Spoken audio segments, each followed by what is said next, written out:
Olá! Antes da gente começar, aquele recado importante, né? Esta análise é baseada no caderno de estudos do professor Dr. Marcelo Lessa, que é o idealizador e mentor do projeto Alero Turbo.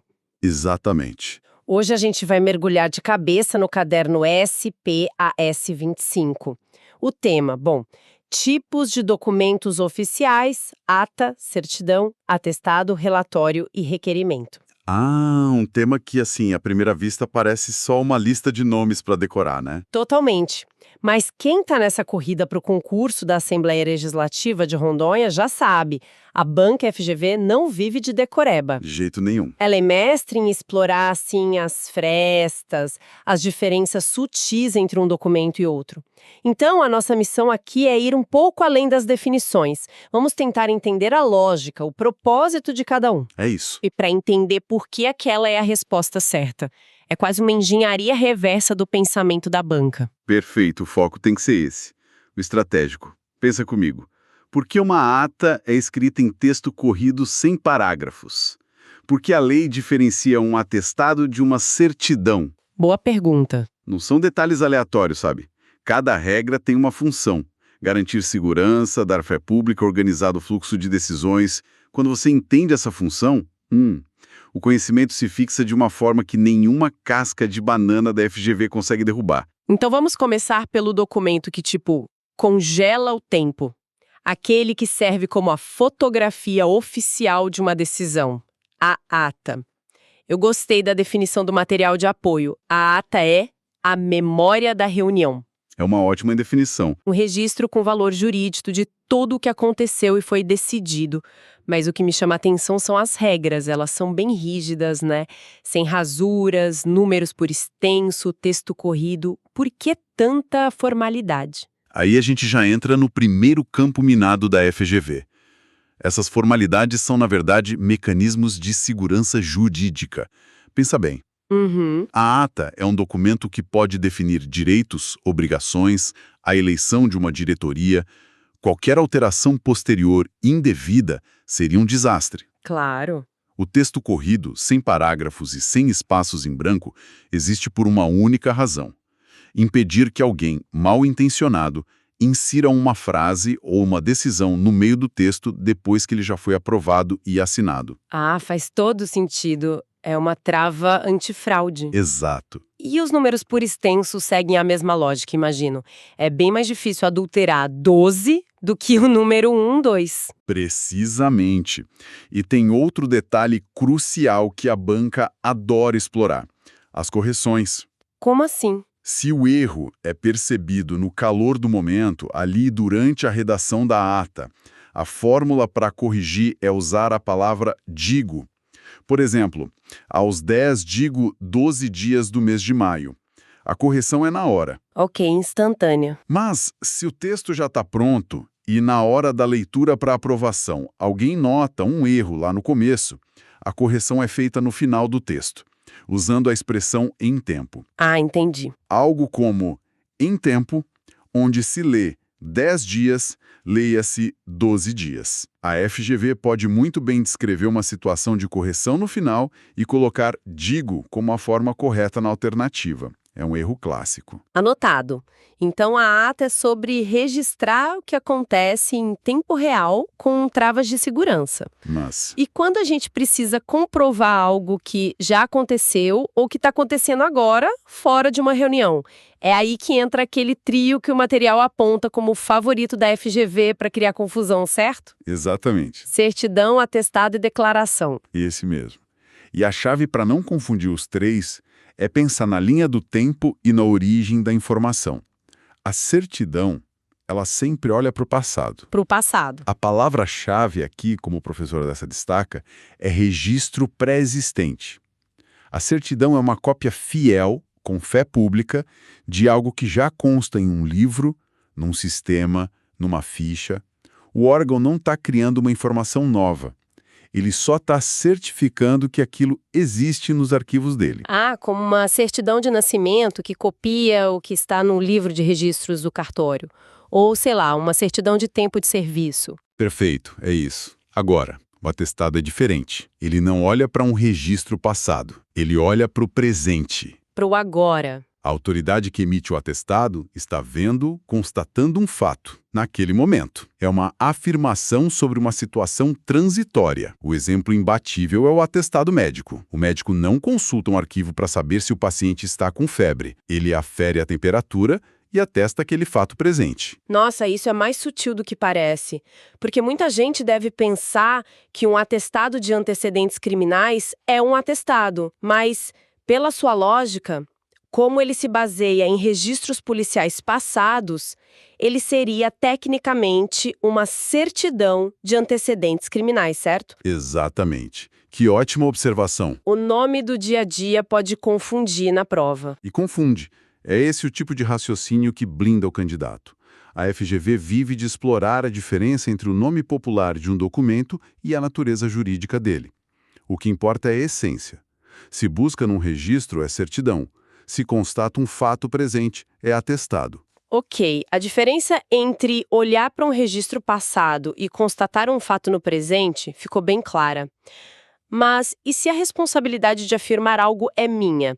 Por exemplo, quando preciso comprovar onde moro, isso seria o quê? Aí entra a terceira peça, a declaração. Ela é a mais democrática das três, digamos assim. Ah, é? É uma afirmação sobre a existência ou inexistência de um direito ou de uma situação. Mas a grande diferença é que ela, muitas vezes, é emitida pelo próprio interessado.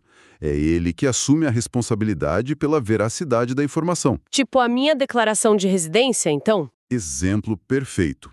Ou a declaração de bens e rendas que todo servidor público entrega. A certidão e o atestado vêm de uma autoridade com fé pública. A declaração pode vir do próprio cidadão. Brilhante. Certidão copia o passado. Atestado constata o presente. Declaração afirma uma situação muitas vezes partindo do próprio interessado. Acho que esse trio ficou bem mapeado. Vamos seguir então? Vamos lá. Para um outro par de documentos. Um que expõe fatos e outro que pede algo. Começando pelo relatório. O relatório é um instrumento de prestação de contas por excelência.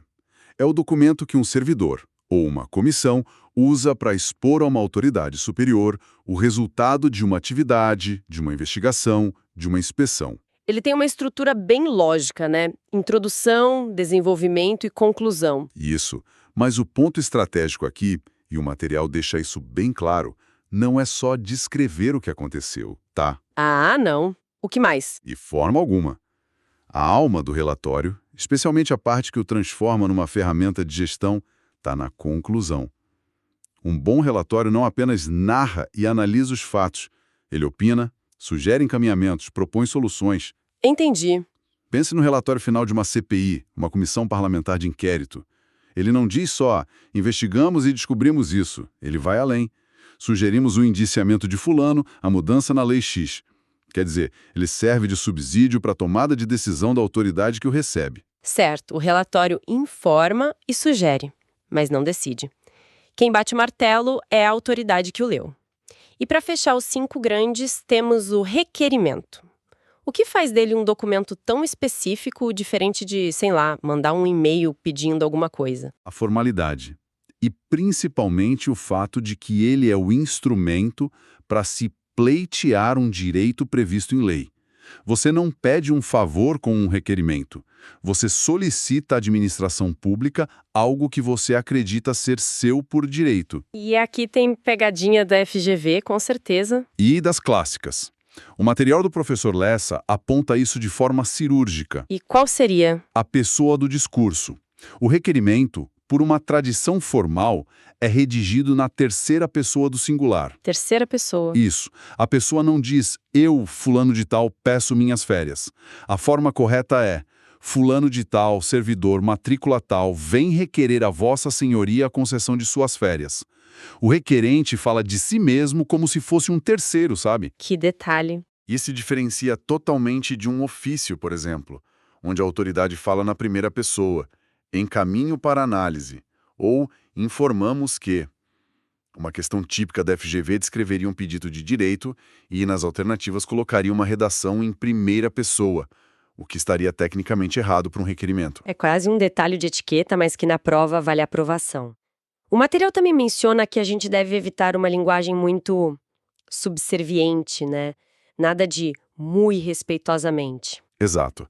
A redação oficial moderna preza pela clareza, concisão e formalidade, mas sem servilismo. A formalidade está na estrutura correta, no uso do pronome de tratamento adequado, na clareza do pedido, não em adjetivos exagerados. O respeito é demonstrado pela correção do procedimento, não por excesso de polidez que pode até soar meio antiquado. Perfeito.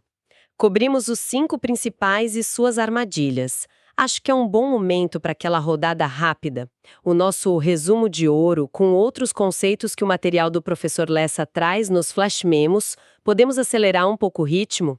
Com certeza. É a hora de conectar os pontos. Vamos lá. Ok. Primeiro cenário. Um processo administrativo complexo chega na mesa da autoridade. Antes de decidir, ela pede a opinião do setor jurídico. Esse documento de opinião é E, mais importante, ele vincula a decisão da autoridade? é um parecer. E a regra geral é que ele não vincula. Ele opina, subsidia, ilumina o caminho, mas quem decide é a autoridade, geralmente por meio de um despacho.